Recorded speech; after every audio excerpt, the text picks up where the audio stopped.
Every great house needs good staff. That is what my mother said to me as my 5-year-old son pulled a heavy, gray industrial cleaning apron out of his Christmas gift box. She didn't blink. She didn't stutter. She just smiled that thin, tight smile and pointed to the professional broom set she'd wrapped for my daughter. Tyler is going to run this family one day, she continued, gesturing to my nephew who was already tearing into a $2,000 drone. He needs to learn to lead. Your children need to learn their place early. Tyler snorted, revving the drone's propellers near my son's head. Yeah, he sneered. Make sure you get the mud off my boots before you leave. I didn't scream. I just stood up, took the aprons from my children's confused hands, dropped them directly into the trash can, and walked out the front door without saying a single word. Before I tell you what I found on my server the next morning, and exactly how I made them pay for those aprons, drop a comment and let me know where you're listening from. I want to see how far this story travels. The drive back to my condo was terrifyingly quiet. Leo and Mia fell asleep in the backseat before we even hit the highway, clutching the empty space where real gifts should have been. I didn't turn on the radio. I needed the silence to process the fact that I had just orphaned myself. For 32 years I had been the dutiful daughter, the fixer, the safety net. But as the miles blurred past, I realized I wasn't grieving the loss of my parents. I was grieving the time I had wasted trying to buy their love. When we got home I carried the kids to bed, tucked them in and walked straight to my home office. I didn't make tea. I didn't pace the floor. I sat down and opened my laptop.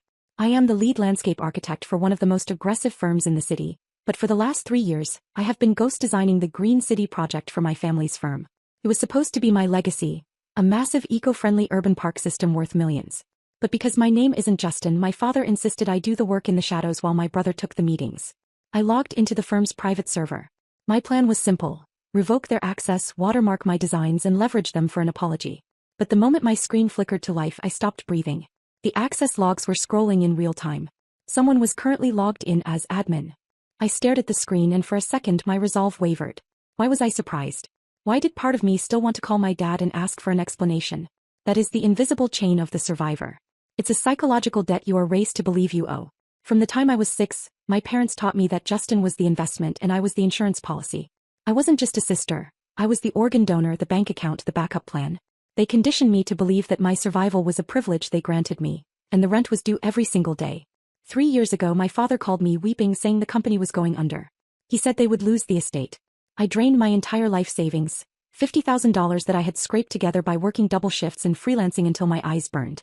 I wrote them a check to save the family legacy. 2 weeks later, Justin pulled up in a brand new $70,000 luxury SUV. When I asked about it, my mother told me to stop being jealous, that appearances mattered for business.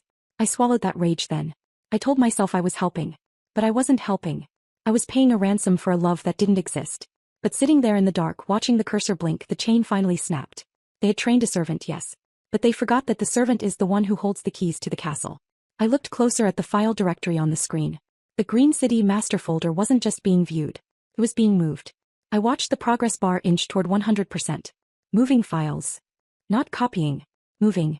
I tried to cancel the command, my fingers flying across the keyboard to initiate a remote lockdown, but a red box flashed on the screen. Administrative access revoked.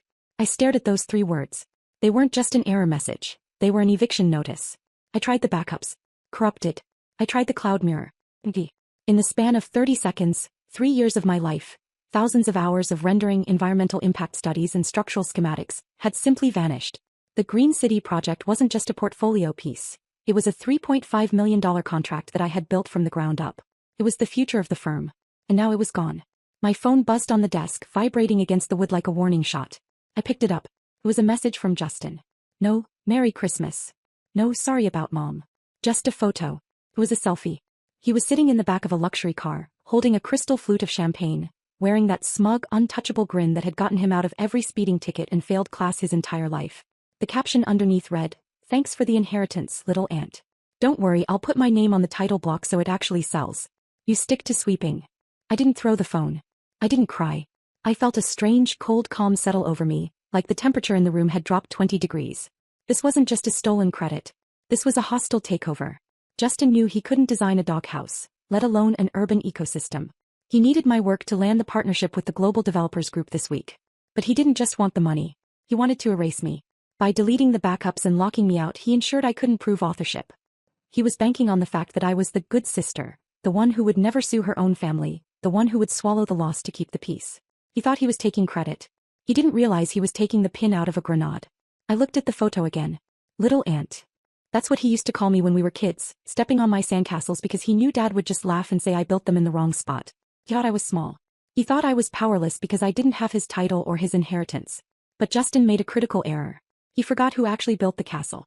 He stole the files, yes. He stole the renders, the blueprints, the client data. But he didn't check the code. He didn't look beneath the surface of the 3D geometry. If he had, he might have seen the digital tripwire I buried there years ago, waiting for a day exactly like this. I put the phone down. I didn't need to call a lawyer. I didn't need to beg for my access back. I just needed to be in the room when he tried to sell a product he didn't understand. Panic is for amateurs. It's for people who trust that the world is fair.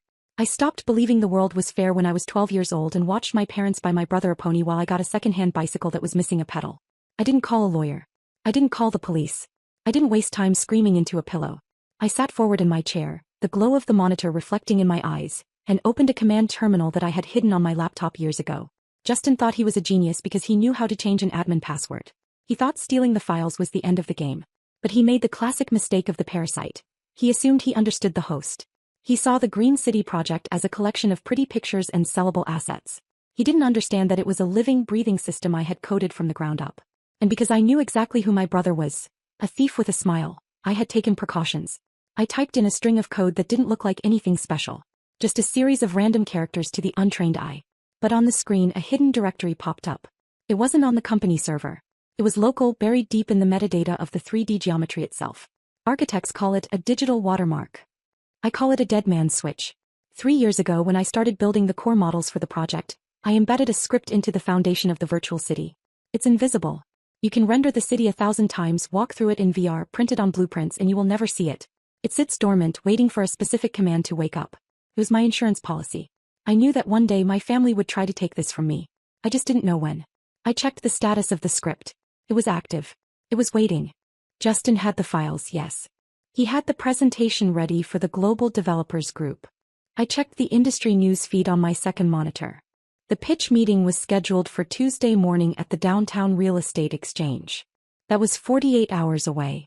He was going to stand on a stage in front of investors worth billions and present my work as his own. He was going to smile that golden boy smile and sell my soul to the highest bidder. I closed the laptop. The cold calm I felt earlier hardened into something brittle and sharp. I didn't need to hack into their server to get the files back. I didn't need to stop the meeting. In fact, I needed the meeting to happen. I needed him to be on that stage. I needed the lights to be bright and the stakes to be impossibly high. Because the script I wrote doesn't just delete files. It exposes them. But there was a catch. The trigger wasn't remote. To prevent accidental detonation, I had hard-coded the execution command to require a local handshake.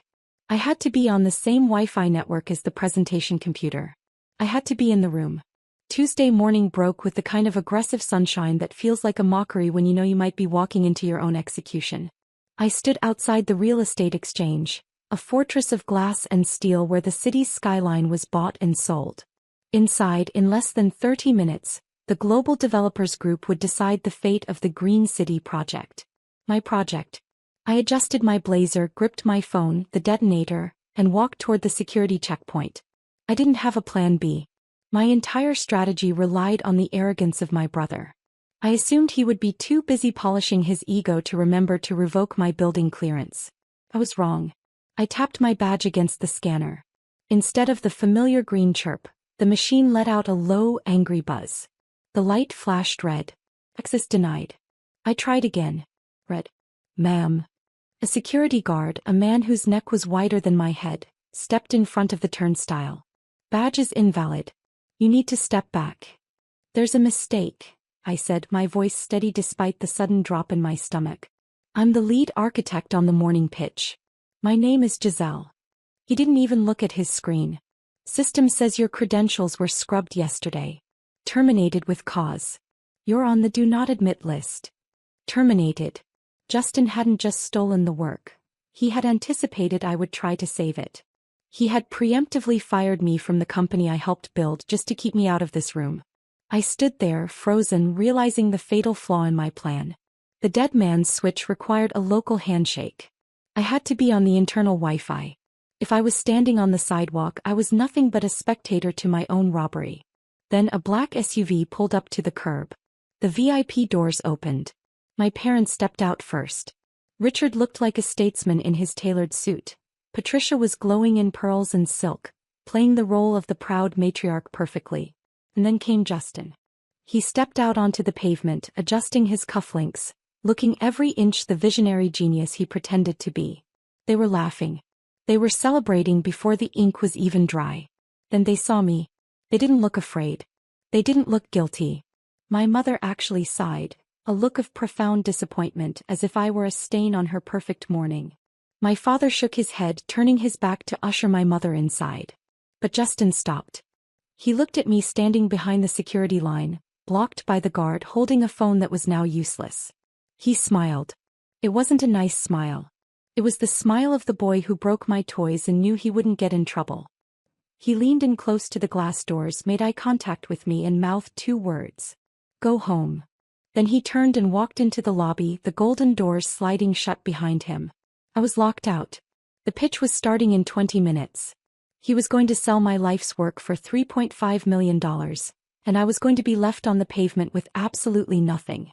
I didn't argue with the guard. I didn't make a scene in the lobby. I simply stepped out of his line of sight, pulled out my phone, and scrolled to a contact I hadn't spoken to in 2 years. Marcus Sterling. He was the lead developer for the rival firm bidding against my family today.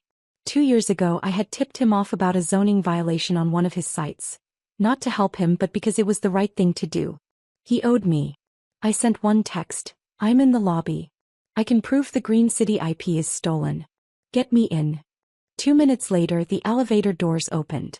Sterling walked out, flanked by his legal team. He didn't ask questions.